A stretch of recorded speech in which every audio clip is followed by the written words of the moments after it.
All right, we have some interesting bills that came about. In fact, there was one called the Pact Act, which a particular Democrat veteran running for office told a bunch of Republicans to, I think he said F you, when they voted against this bill. And of course, all of the media dutifully printed off that a bunch of Republicans opposed helping veterans. We're going to actually talk about what happened with that bill, what actually happened with it. Then we have another bill that I want to go over. I'm not even going to tell you what it is yet, because it is quite possibly the best representation of how bills are named in Washington, D.C., which is to say they're named one thing, and that's usually an indication that it will do exactly the opposite. All of that and more coming up on this episode of Making the Argument. Thank you for joining us for this hour. We hope that you enjoy this episode, and if you walk away with something new that you can discuss with friends or family, I hope you will let us know in the YouTube comment section and leave us a review on Apple Podcasts and Spotify.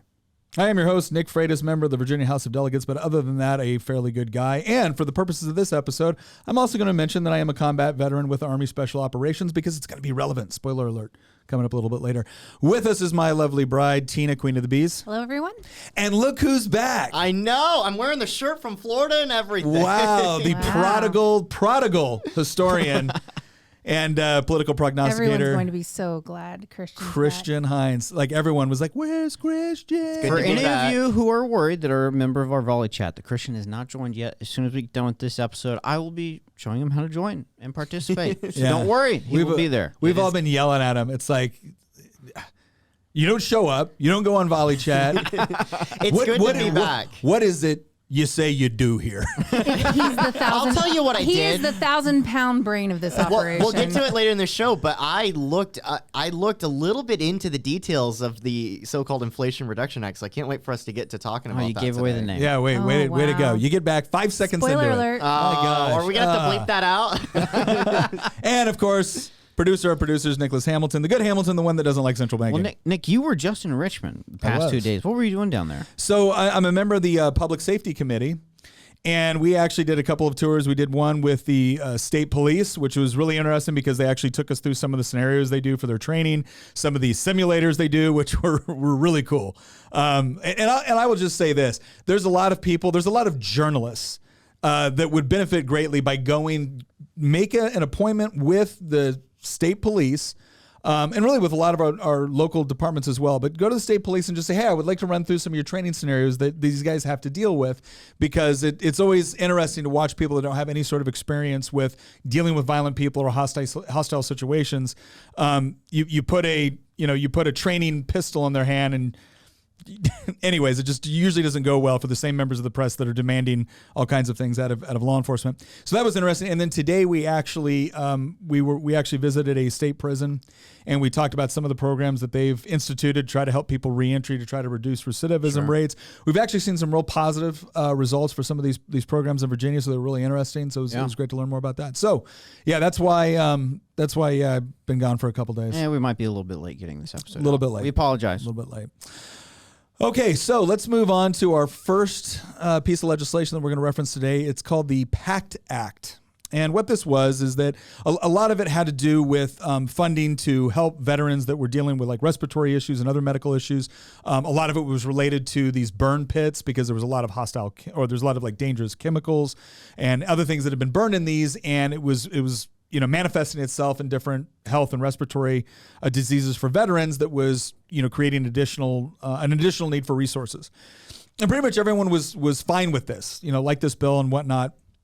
And then all of a sudden, the Democrats added another $400 billion, which they moved from discretionary spending over to mandatory spending, but it wasn't required to go to the purpose of the bill. And the reason why this is so important is because you got to ask yourself, like, okay, you have a bill to do, you have a bill and you have an act with appropriations that are going to be assigned to it to go toward a particular purpose. And everyone looks at it and everyone says, yeah, this seems fine. And pretty much everyone's supportive of it. And then you add $400 billion of additional spending, which is not, closely tied to what the original act was for in the first place. So why would you do that? Why would you do that? Well, this is a budgetary trick that is done in Washington, D.C. all the time, right? And the whole purpose for it is you are adding spending that you could not otherwise justify. You could never get the votes necessary to pass it if you just voted for that spending by itself. So what do?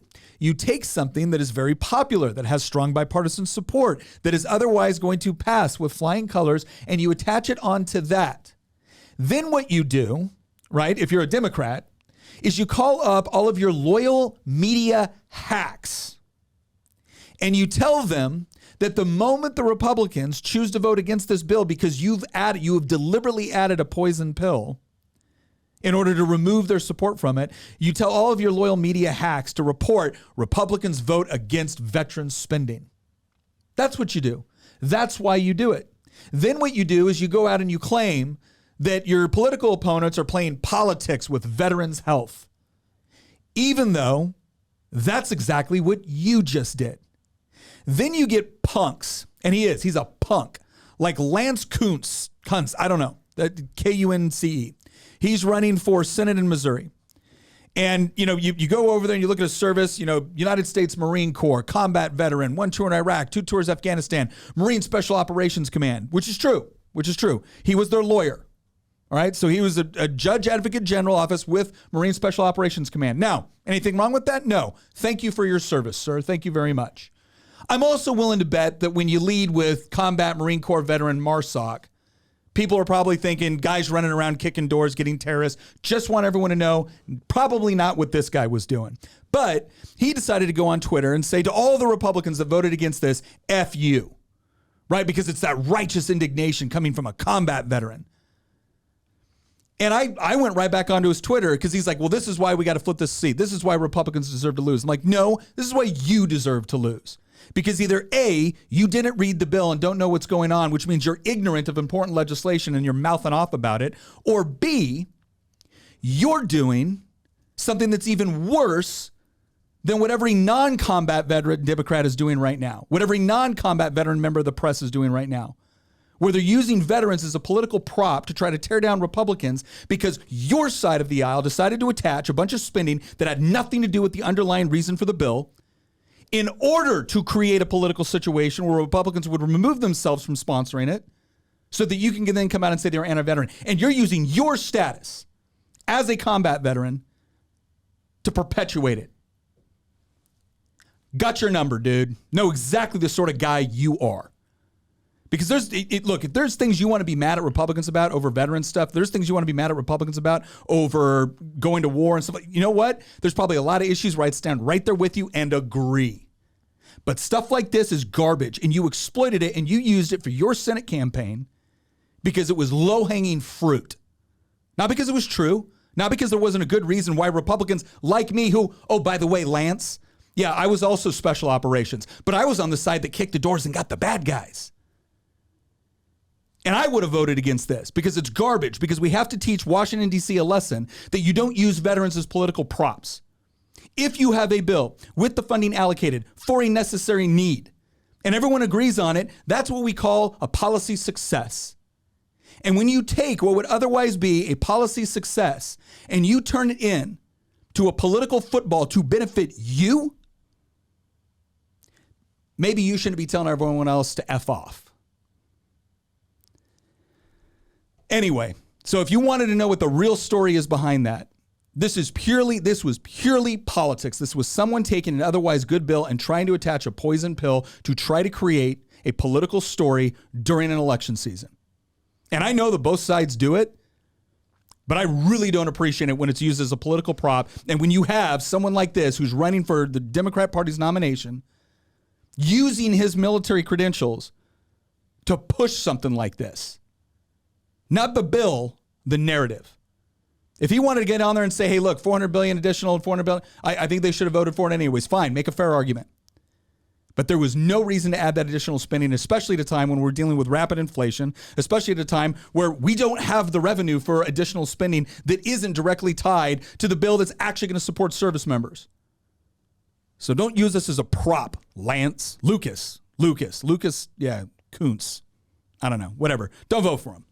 Okay. What will that money be spent on? Oh, we don't know. That extra money. We don't know. They can basically just reallocate it to whatever they want since there's no mandatory spending on it. This is one of the things that they and again in Richmond, in Virginia, We actually have rules with respect to germaneness issues. Now, that doesn't mean that games don't get played in the budget. Games do get played in the budget. But typically, we have a line item, and then we have money allocated for that line item, and it has to go into that. So even when we fight over the budget, we're still attaching money to the specific spending allocation. You know, we're not doing these little riders here where now you can have all this additional hundreds of billions of dollars that are now going to be allocated to something that may or may not actually go to the purpose for why the money was allocated. Right? Nobody in their right mind would do this with their own budget, right? Nobody in business would do. In fact, if businesses did things like this, right, specifically, Elizabeth Warren would be prosecuting them. So let's just be honest. It is a garbage tactic. Yes, both sides have used it, and I have called out my own side when they do crap like this. But what just really infuriates me about this is, again, them. All the Democrats running and be like, oh, look, a combat veteran. See, he agrees with us. You guys are mean.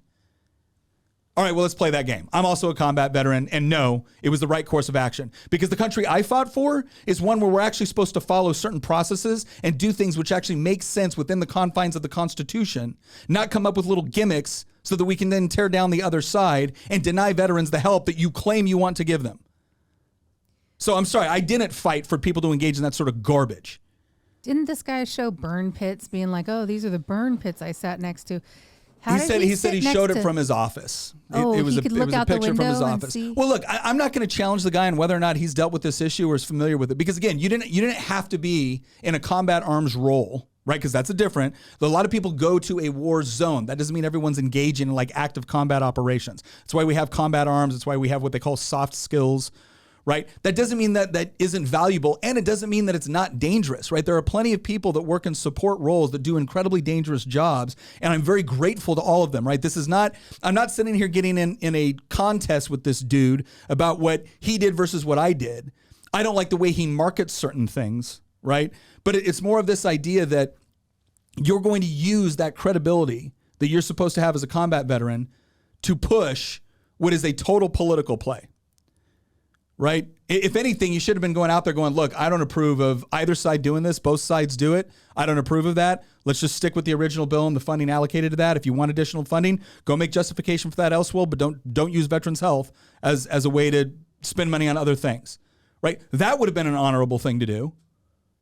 But nope, it was just easier to go for this. And I'm sure he raised millions of dollars, right? Well, Doing crap all like they this. would have had to do is put a disclaimer in there saying that they had to use it for veterans' health. The other problem with this, though, is that, again, okay, where are you getting the additional $400 billion?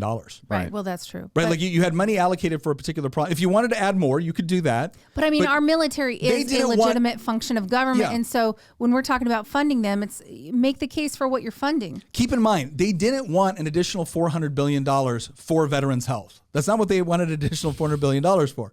They wanted an additional $400 billion that they could spend on the things that they wanted. And again, they do this all the time, and Republicans do it too, right? Some of the worst pork barrel spenders in the U.S. Senate used to be Republicans when they still did a whole lot of the pork spending where they just add back when they had earmarks they're coming yeah. back now, but back when they really were a big thing. I think that the bigger message from all of this is we hear about this all the time with like omnibus bills, and Nick just explained exactly why those things exist. Because if you were voting on individual legislation point by point, half this stuff would not be able to get passed. But instead, you attach it to must-pass bills, and at that point, it becomes a Save the Puppies Act, right? Yeah. You either vote for it, even with all the garbage in it, or you vote against it and you get attacked for hating the puppies. We made a joke about this a while back where I was like, how bills are made in Washington, D.C. It's like, vote for the Save the Puppies Act. Okay, but your Save the Puppies Act, opens a bunch of kill shelters and authorizes drone strikes in Ukraine. Why do you hate puppies? Yeah. Right? Like that's how this game is played, and it's a garbage game, and I hate it. And again, I'm gonna reiterate this one more time before we move on. You served in uniform, I respect that. You went overseas into a combat zone, I certainly respect that, regardless of what your job was over there. I do not like it when somebody tries to use their credibility because of those things in order to push something which is deliberately dishonest. Again, you're either ignorant about what happened or you're being deliberately dishonest about why you're mad about it. And if you're going to use your credentials, right, fine, then I'll use mine to show why, no, you don't care about veterans more than I do. You don't care about veterans' health more than I do, right? You're using a gimmick. Stop it. All right. And you would think that was like the worst thing that the press or Congress did. And it was pretty dang bad, right? Yeah. But if you wanted the perfect, as promised, if you wanted the perfect example of a bill name which will ensure that it does the exact opposite, despite the fact that the press is almost uniformly lining up and being like, why would Republicans vote against an Inflation Reduction Act? Oh, it's even worse than that. The press is lining up and being like, this is Joe Biden's moment to shine. This is going to be the turnaround moment. It'll be the comeback kid story, baby. And it's so funny that they're like, this is, this is going to be the thing that will save the Democrats in the midterm because they're going to be addressing the number one problem that Americans have, which apparently is climate change, because that's actually what this bill is. Yeah. This is not the Inflation Reduction Act. This is the Emissions Reduction Act is what it really is, because I actually took the time to take a look at this bill before today's episode. You know what? You'll never get into elected office if you go about reading bills, Christian. Well, you're supposed to pass them and then read them. Good news is that I have no intentions of ever running for anything. But no, this is 700 pages long. It's actually 725 pages long. I did a little bit of reading, and I also did a lot of keyword searching. And first off, the word inflation only appears less than 50 times in this entire 725-page bill, which is designed to reduce inflation, yes. Apparently. And by the way, 3 of those references are just referencing the title of the bill. So you're actually looking at less than 40 examples of the word inflation popping up, and I counted them. 6 were references to the name of the bill itself. 3 were references to adjusting inflation fees related to energy drilling in the U.S. 16 of them were references to adjusting inflation for federal taxes on crude oil and other petroleum products, and 17 were in references to prescription drug price controls. So long story short, the only inflation that this is addressing is making sure that the federal government keeps being able to take their cut out of the American taxpayer or American businesses. Well, it's a massive tax increase. It is a massive tax increase. Like when I said, it's the only thing that that is dealing with inflation in here is making sure the government can continue to take in money that otherwise would be worth less because of inflation. There's not a single line in this entire piece of legislation that would make the cost of living, which is what inflation is. We've done a dozen episodes on this for both the Y Minutes and the podcast. There's not a single line in this entire bill that reduces the cost of living for anybody in this country other than the federal government itself. It is so disingenuous, this legislation. I actually did I counted it up. The reference to climate change and emissions was 3 times. There were 3 times as many references to the word carbon in this piece of legislation than there was to the word inflation. Yeah. The entire bill is.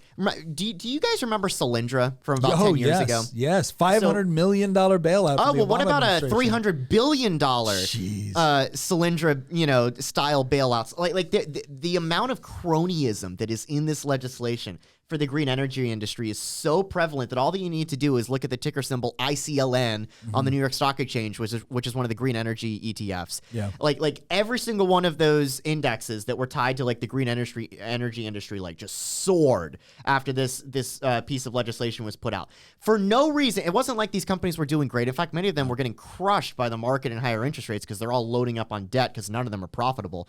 The only reason that their stocks were going up was because it looked like Washington was about to give them literally hundreds of billions of dollars in in taxpayer money.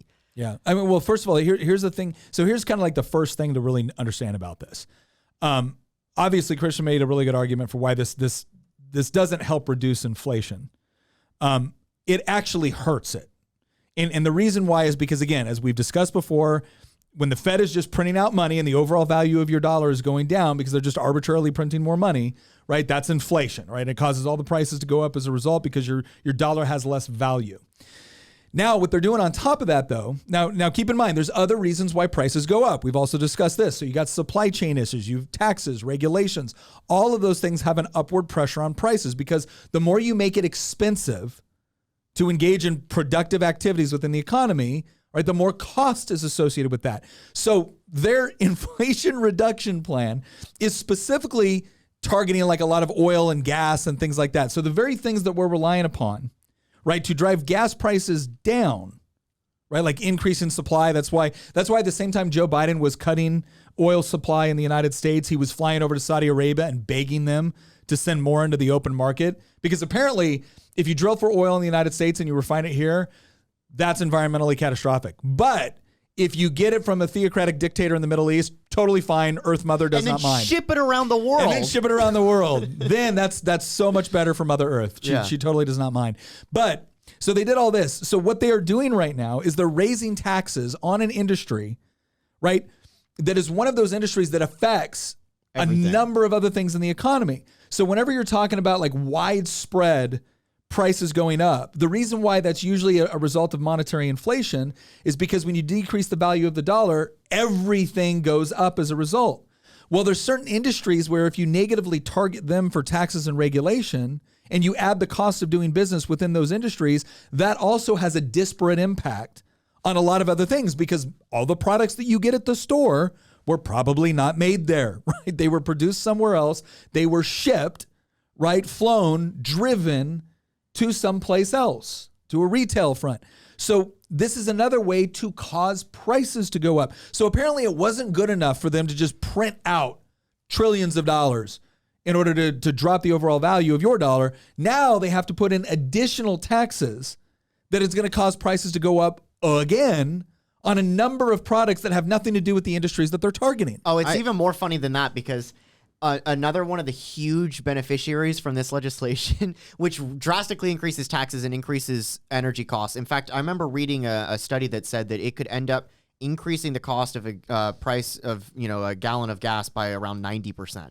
By 2024, on top of what it's already at. Yeah. So hold on. We know it. Nothing in Washington, D.C. makes sense. But this makes no sense. Okay. No, it does. It does. It makes perfect sense. This is the thing we always go back and forth on, You right? have to look back at what their real goal is. Yes. Like so whenever you see something coming out of Washington, D.C. that makes no sense, here's what I can promise you. Makes sense to somebody. It does. It totally makes sense to somebody for some other purpose, but it's not the purpose they're all telling you it's for. Sure. Right? So like with that whole Pact Act, why would it make sense to add $400 billion of spending onto a bill that everyone likes? Because somebody wanted it. Because somebody wants to have the Republicans say, wait a second, you can't vote for this, and then say that they're anti-veteran ahead of election cycle. So that's why it makes sense for them to do that. It's not good for the veterans. So what's the likelihood that this gets passed? It all hinges on cinema. Yeah, it all hinges on Christian cinema. Oh, that's And great. it's interesting because Manchin was the one that was holding it up before. And he had a lot of reasons why he was holding it up, but now he's no longer opposing it. Well, they paid him off. What I want to know is, was there some kind of concession in the bill that they gave him? Because, West Virginia is big coal country.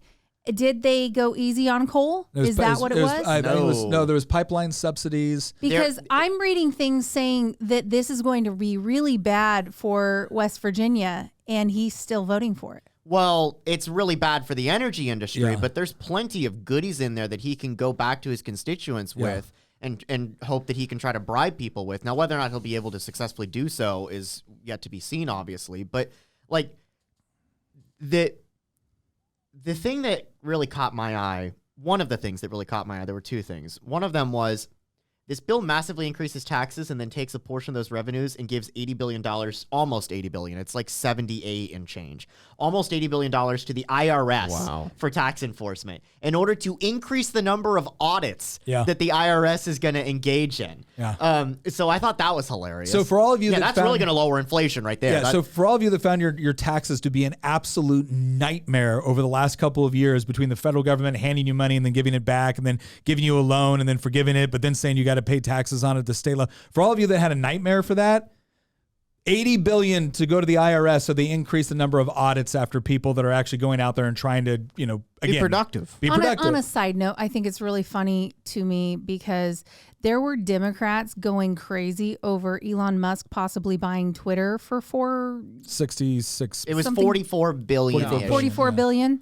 And they were doing some crazy, weird, fuzzy Democrat math, being like, "Oh, you could give every person this X amount of dollars," and it's like, the math did not work. However, what I don't understand is how that was bad but the government can go ahead and spend all of this money on IRS agents. Yeah. Well, again, so let's go back to the why does this actually make sense? Okay, again, if you're someone that actually wants inflation to go down, this does not make sense. If you're someone that wants to build a business, expand your business, this does not make sense. If you're someone that would like to not get audited, this does not make sense. If, however, you are adamant about transitioning over to a more green economy, and you want to use everything that is going on in the world right now as justification for that, and you want to sow the seeds for basically punishing particular industries and rewarding others, this all makes perfect sense. So you're saying they're exacerbating the problem Yes. to expedite the solution, their solution. Well, so their solution has always been this idea. And whenever you hear the government talk about this is going to create X many jobs. Okay, first of all, understand something. The government does not create jobs in the sense that the free market does. Like when you go out and you spend your money at the store, you're doing more to create useful jobs than any government spending bill ever. Sure. Because the jobs that are being built based off of you spending your money are being built based off of what consumers actually want in the economy that fuels their needs, right? When jobs are created by the government, it's because politicians decided, well, this is what we need jobs for. Now, that doesn't mean that every job that is created through your tax dollars is illegitimate. That's not it. But it's a definitely a less efficient way. And the government ends up creating jobs all the time that nobody asked for in the economy, but politicians preferred it. And so they gave preferential treatment to that special interest. To give you an idea of just how absurd the amount of, because I think that when you start talking about 20, 30, 40, 80, $300 billion, it kind of glazes over your eyes. To give you an idea of just how much money that is, 80 billion, and that wasn't even the largest chunk. There was almost 300 billion in subsidies for the green energy industry, but just the 80 billion for the IRS alone. That is more money in this legislation that is being given to the IRS than the Russian military spent on itself this year. Yeah. What? As they're invading a European country, engaged in the largest land war that Europe has seen in 80 years, the Russian military is going to be spending less invading Ukraine. The IRS could invade Ukraine with the amount of money that Congress is giving them. Wow. So let me just clarify this. They print a bunch of money and they make everybody poorer. Yes. Then they're going to spend a bunch of money when we don't have it. Yeah. And they're going to spend it by increasing taxes and probably printing more money. And then they're going to spend $80 billion on the IRS to ensure they can get every cent out of every individual in America so they can spend more. Yes. And this will reduce inflation. Let me ask you this. This needs to be called the Standard of Living Reduction Act. Yeah. Is That's what it needs what to it be is. called. Or the No IRS Or the Office Quality Left of Life Behind. Reduction Act. Quality of Life Reduction Act. That's it. I got to ask a question real quick. Okay. We're all dealing with higher prices at the pump. We're all dealing with higher prices at the grocery store. I mean, we already covered in a previous episode the fact that our inflation rate is closer to 18%. Actually, it's probably even higher than that. Yeah. And we all know, we look at things at the grocery store and we know this is so much higher than it used to be. Tell me what these massive tax hikes on industry and corporations and everything else are going to do to the average American's pocketbook at the grocery store. We're already struggling here. And you're telling me that raising taxes on the companies that are making the goods and services that we are complaining about the high prices on, you're telling me that this is not just going to pass right on to the consumer? It sounds like to me they're purposefully doing this to give themselves a better case to push forward with the green energy. Yeah. So again, you got to understand it's not just this bill happening by itself. So if you look at this bill, what's really obvious, right? So aliens coming from a different planet and be like, oh, let me read this bill, and I know nothing about your politics. They would come to the conclusion that, oh, you guys want to give a lot of money to solar, wind, and electric car companies, and you really hate oil and gas. And you love IRS agents, right? This would be the inevitable conclusion that they would come to.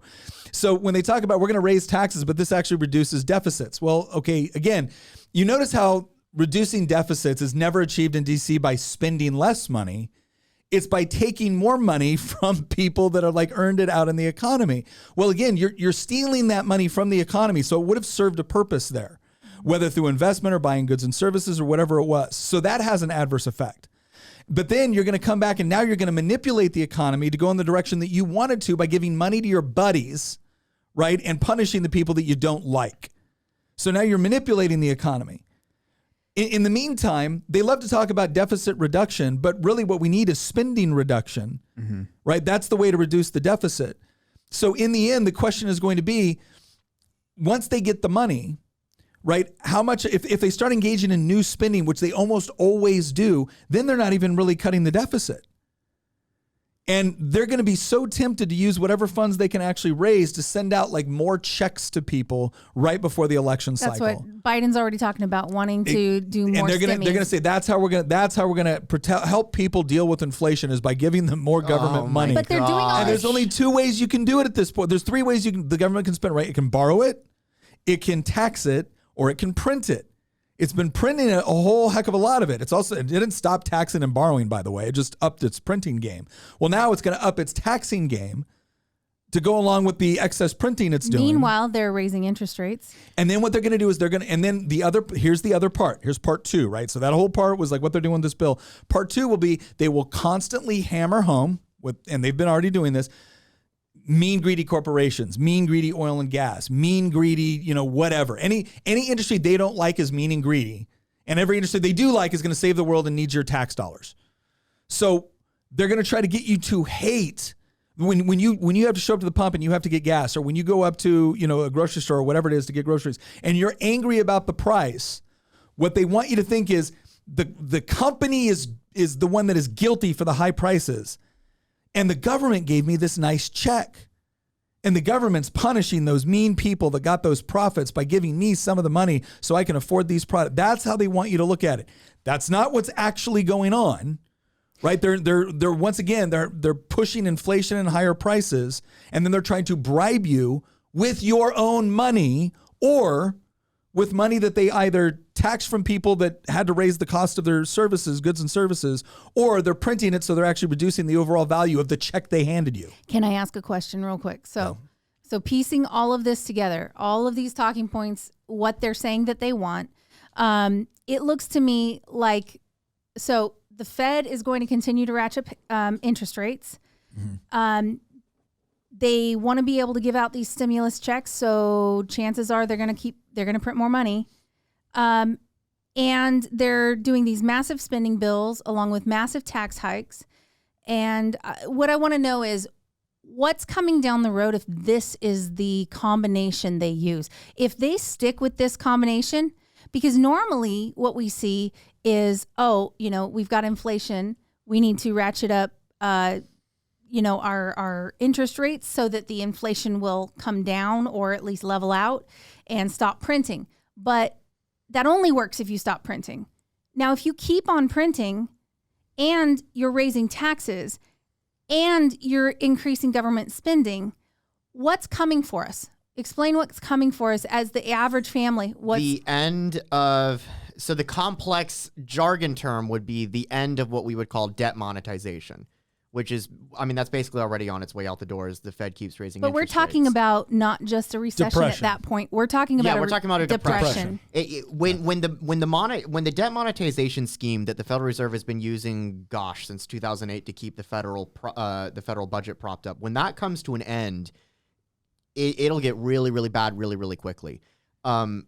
Because you can only, and to explain what I mean by debt monetization in like 30 seconds. Debt monetization is when the Federal Reserve or a central bank creates money, usually electronically, we call it printing, and they don't go out into the bond market. That's what they were doing in 2020 to keep the stock market propped up. They were like just buying securities out on the open market to try to keep prices high, which created the inflation that we see today. Debt monetization is when they buy government securities. Yep. So they buy treasury bonds, basically. They're buying the debt. They're buying debt. That's hence the term debt monetization. You are monetizing, you're taking debt. The Federal Reserve is taking on federal debt. It's purchasing these bonds, and in return, it's giving the federal government literally free money. It is creating money out of thin air, because I can't create it out of thin air, but they can. And I could buy a treasury bond too, but if I'm buying a treasury bond, it's coming from money that I earned. Whereas the Federal Reserve didn't have to earn the money. The Federal Reserve could just create the money, then go and buy the treasury bonds. And they can do that all they want when interest rates are zero. because the federal government pays no price for selling treasury bonds when interest rates are effectively zero. Well, what happens when interest rates are 9%?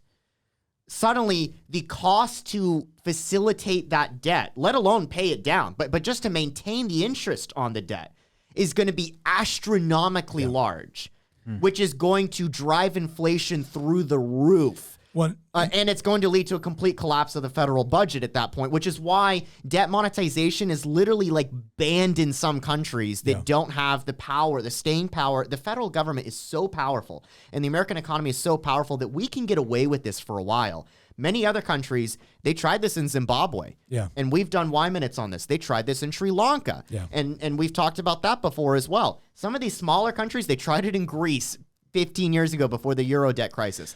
And every single time they've tried it in some of these other smaller countries, it has failed immediately because they don't have the staying power to do it for long. We can do it for long, but even we can't ignore economic reality forever. Yeah. And as interest rates keep rising and we don't shut off the money printer, something will break in the system eventually. And unfortunately, the person that's going to get hurt are going to be ordinary people. They're not going to be the politicians. Paycheck They're not to going to be paycheck. Wall Street. Yeah. They're going to be ordinary people. Well, and that's the thing. I mean, so again, you look at how all these things function. If the government continues to print money, right, at the same time that they're raising interest rates. So obviously when interest rates goes up, it makes it harder to actually get money for building things and investing in capital projects and getting a home and all these other things. If they're still printing money, though, okay, well, then where's that going? Well, they're buying government debt, right? They're trying to keep it at a point where the government continue to spend money. Well, you can't do that forever because your debt gets up to a certain point where it's just not sustainable, and then your currency loses massive amounts of value. Well, okay, the moment you can't monetize the debt anymore and your interest rates are high and you can't borrow like you were able to used to because the economy's not kicking, you can't tax it as much as you're used to because there's just, I mean, you're moving toward tax revolt at that stage. Something has to give. Well, at that point, you have to look at where is the vast majority of the federal budget spent? Social Security, Medicaid, Medicare. Most people think it's like the defense budget. No, the defense budget is a very big line item within what we call like the discretionary budget. But unfunded liabilities are massive, and not all discretionary, right? But there's a difference between your like things that every budget. You have to pay out like your Social Security, your Medicaid, your Medicare. So when Tina referenced like the unfunded liabilities with those, if you look at the projections with respect to things like population growth and rising costs and everything else, and then you look at the amount of money that those things consume, right? We've kicked the can down the road so long with these things. And it's important to understand, this is unpopular. I always get people mad at me when I bring this up. So the way Social Security was set up originally, like on day one, it was not sustainable. On day one, it was not sustainable because it wasn't set up like an actual insurance or even a savings account where I put money into something, it accrues interest over time, and then I pull out from it. That was the original intent, wasn't it? They said that, but no. From the moment they started handing out checks to people that had never paid into Social Security, you weren't actually doing that anymore. Now, a lot of people now will say, well, but I paid into Social Security all my life. Yes, and I'm sorry because the government actually spent it on other things. But what we need to understand right now with where we're at is that with these unfunded liabilities, so interest rates are high, which makes it really, really hard to invest in any sort of long-term capital projects, stuff like that. Monies continue being printed in order to monetize the debt. Problem is you can't do that forever. The moment that the government can't take that money anymore, all of a sudden it starts to default on things that it is legally required to pay for. Well, we're not going to default though because we have a monopoly on our currency. But that the problem is that you're right in the sense that we can just print out more money and quote not default, but you will actually get to a point where you have so debased your currency. That's where we're going. To where it's worthless at that point. Everybody says that, like I see this all the time whenever you're talking about like the debt ceiling, and everybody's like, we might default. What the MMT people get Modern monetary theorists. Yes. What the MMT, the money printer go burr is a good thing, people. Yeah. What they get right, the one thing they get right is that we can't, well, we could, but like we will never default as a country. What they get wrong is that is actually not a good thing. Because what they mean by that is we will never default because the Federal Reserve has a monopoly on the creation of money and the Treasury can create money and the federal government has a monopoly on their own currency. So we can't default because we can just print the money to pay the debt. The Weimar Republic thought the exact same thing in the early 1920s when they had something like $100 billion in World War I debt that they needed to pay off. largely because debt they took on, and then the Treaty of Versailles imposed more debt on them. Their response was, oh, well, then we'll just print the money to pay off the debt. And as they printed the money became worthless. But they kept doing it anyway to pay off the debt, and eventually they were able to wipe out the debt because they completely destroyed their economy in the process. We could do that, but in doing so, we would be Venezuela. That's where you get to the depression part. It's like these things don't. Again, when the MMT people are acute about like, well, we can't technically default because we have. Okay, you're right. You can't default on the debt. What you can do is give people Social Security checks and Federal Reserve notes that are worthless. Yeah. And you can legally say, we've paid you in Federal Reserve notes just like we promised. But when those Federal Reserve notes don't buy anything in the marketplace anymore, then, okay, you're right. You have technically not defaulted. You've just, messed over, the entire population that was actually, relying on this for their livelihood. And that's what this comes down to on the depression standpoint. Like they are pushing it to the breaking point right now, and they're always going to offer some sort of new gimmick, right? And the new gimmick here is, well, we're gonna use this as an opportunity to reinvest in green energy and remake the economy, and this is going to create millions of jobs within green industry. It's like, do you really think it's or Anybody cares right now? Well, no, it's not even that. Do you really think it's that easy? Do you really think by government fiat you can just say, make everything work? Oh, well, legally we're required to. I guess we will. It doesn't work that way. This is the pattern that the government always has. I mean, we spoke about Social Security and we spoke about this tax bill.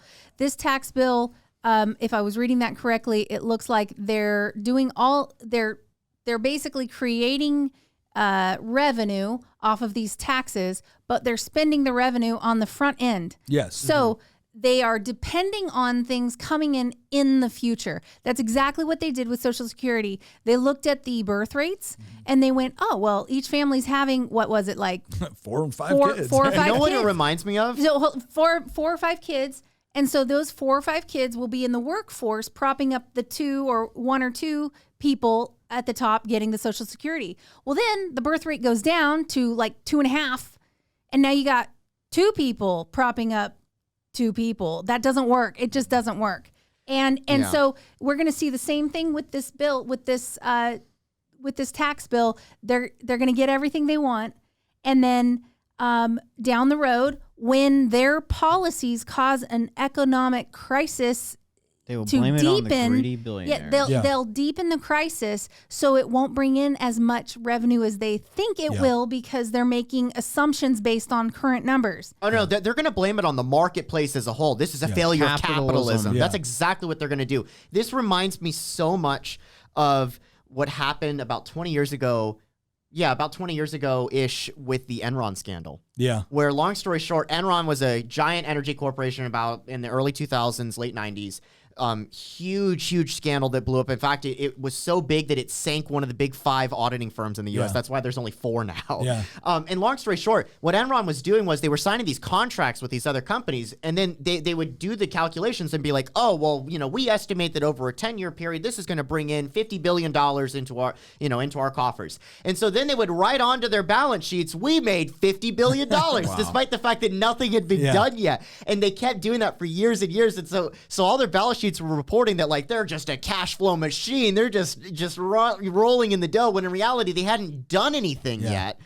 And then finally it was like some reporter that was like digging into the fundamentals, and they were like, I think Enron stock might be overvalued. And they wrote this article about it. And then it was like the whole scandal imploded, and Enron crashed and went to zero. And You had Solyndra happen as well.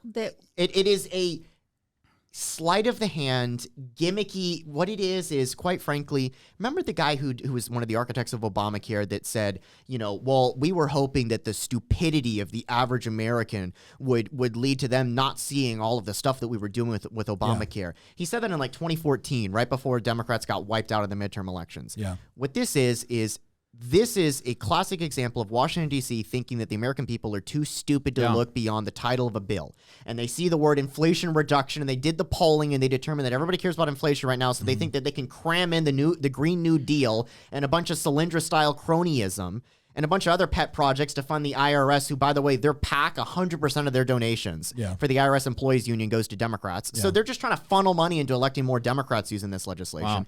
They think cramming all of this garbage in here and slapping a label on it that literally actually increases inflation. There was a study by the Wharton School of the University of Pennsylvania, which is one of the They do a lot of like budgeting scenarios. In fact, they're so prominent that Manchin's own office uses them more than they use the Congressional Budget Office to determine the fiscal impact of legislation. They put out a study saying that this is actually going to increase inflation until 2024, and then after that, it will have a net zero change on inflation. And so the Democrats in D.C. genuinely believe that if you just slap a label onto something that's basically the Green New Deal, which is this is the Green New Deal light, then suddenly people are going to give them credit for addressing the problem. And then you get people like, Jon Stewart and Madonna and Greta Thunberg to run around talking about how great it is. And it's like, and then the media just, sits there and, oh yeah, this is great. This is wonderful. And that is really what they're counting on. This is political math. The political math is if they can hand out enough money, if they can delay problems long enough that then they can get through the midterms, and then if they can use the power in order to convince people that this is the private sector and they're the ones riding in on the white horse to save you, they'll get away with it. Well, but they won't forever. Well, they might win an election cycle. It's the old quote, right? You can ignore economic reality. You cannot ignore the results of ignoring economic reality. And that's, but again, it's not so much about what happens to people in their minds as much as who they blame and what they blame for it happening. Right? So you've seen this before with like brutal dictators that have done horrible things to people. Like you can still go back and talk to a generation in Russia that loves Stalin. He was a strong leader. Like the amount of manipulation and gaslighting that is going on right now. And what's so incredible is that we're also at a point where people have the ability still to some degree to stand up and speak out against it, but they're also a little bit concerned because we also saw how quickly you could be deplatformed or demonetized or potentially lose your job if you said something that the state didn't agree with. Yeah.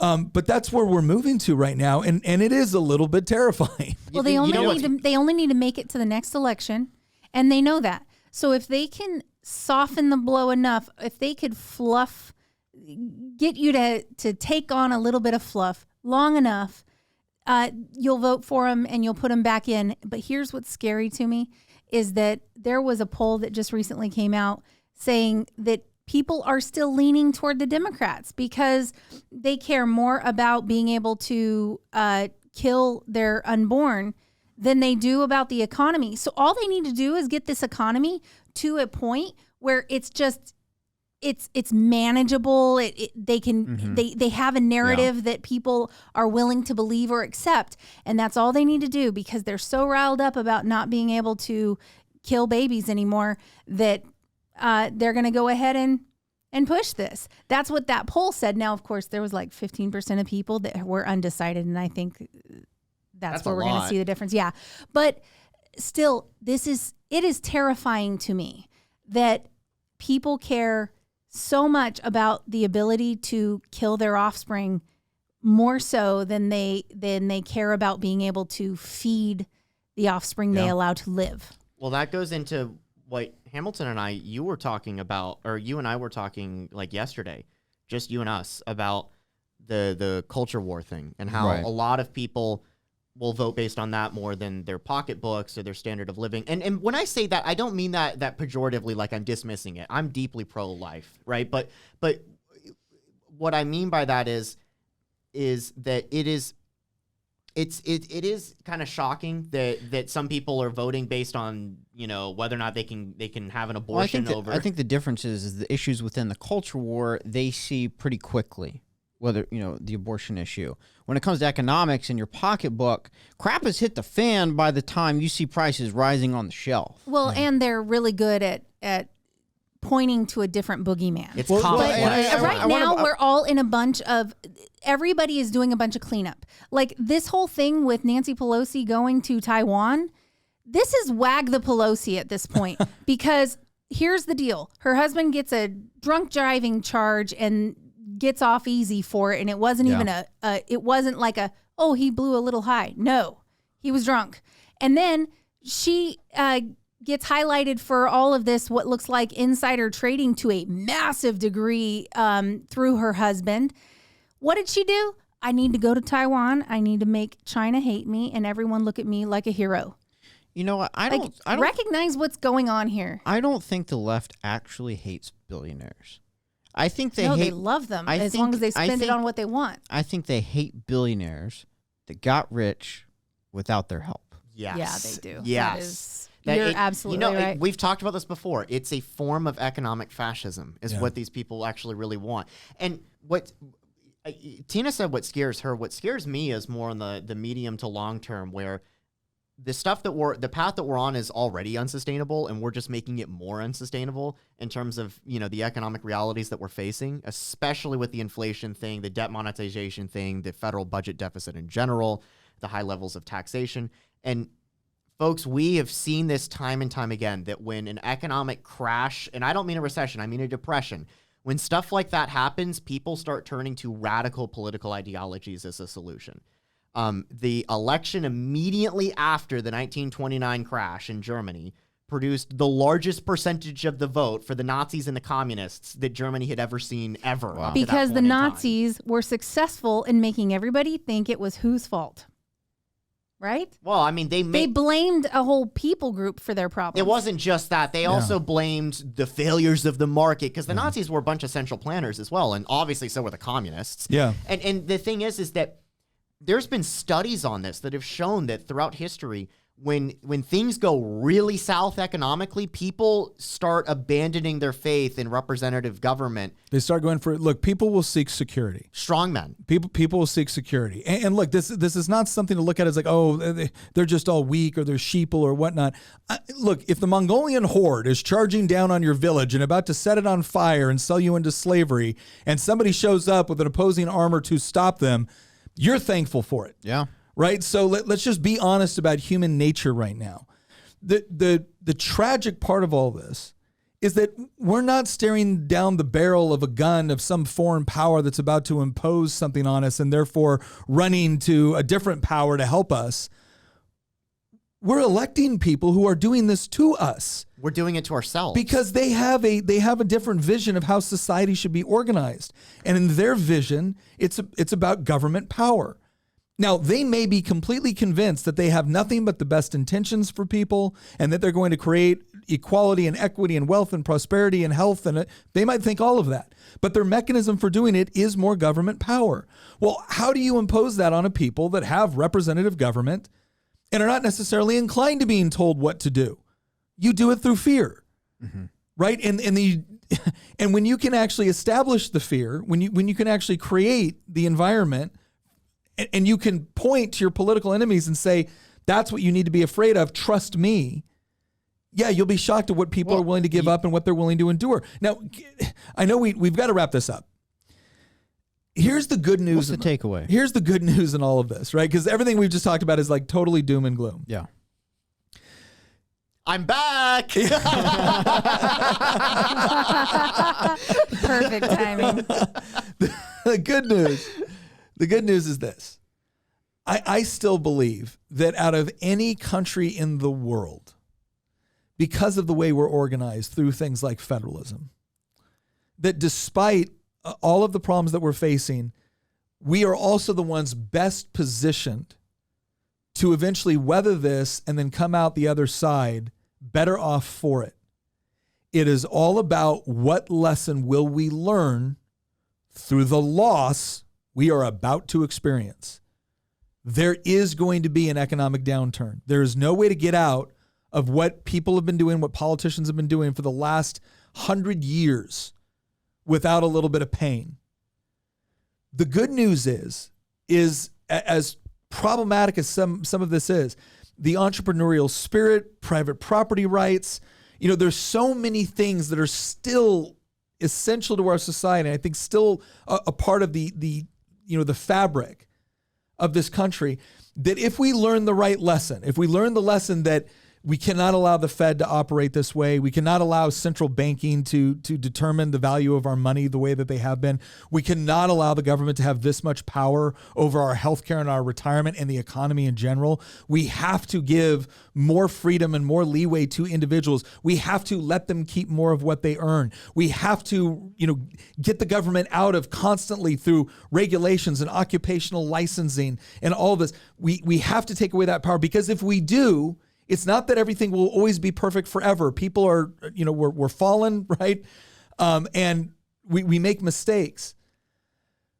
But when we have the ability and we are secure in the knowledge that when I work hard for something, I will get the benefit of what I've done, provided that it's bringing value to other people.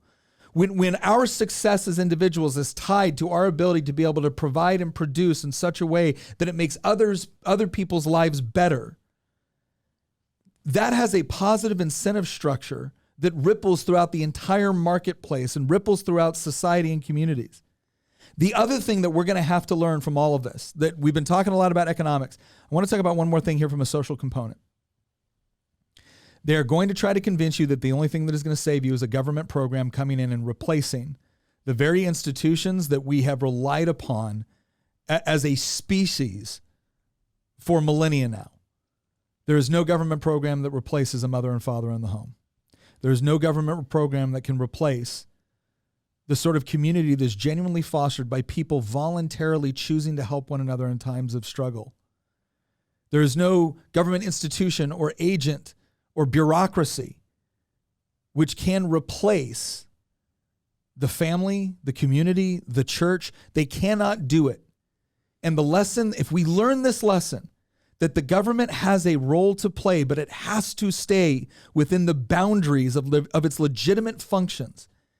And it has to allow the rest of us, the free people, to be able to work out these other issues within society. If we can learn that lesson, we can emerge stronger than the country has ever been before. Been before. And that's encouraging. We really should look at this. For all of us that truly believe that, right? Shut off Twitter for a little bit and start looking at, okay, if we know these things are going to happen, what are the things that I can do in my own life or within my church or within my civic organization? What are the things that we can start doing that allows us to make wise decisions? All right, if we know that education is difficult right now, how can we help? If we know that healthcare is going to be difficult right now, what are the sort of skill sets that we have within our community where we can bring those to bear? If we know that food prices are getting to the point where we have families that can't afford stuff, how do we do stuff, grow stuff, engage in activity and commerce that allows for that to be able to thrive as we learn these lessons, become more resilient, and remember that the strength of this country has never been found exclusively or even predominantly in the ability to elect our political representatives every 2 to 4 years. It has always been found in the inherent freedom that Americans get to exercise within our own lives, with our families, and with our community. And if we can get back to that, the brightest days are ahead of us. Well, that was great. That was. All right. So listen, be aware, but don't be afraid. I like that. God has not created us with a spirit of fear. All right. Amen. Thank you very much for joining us, and we will see you next episode.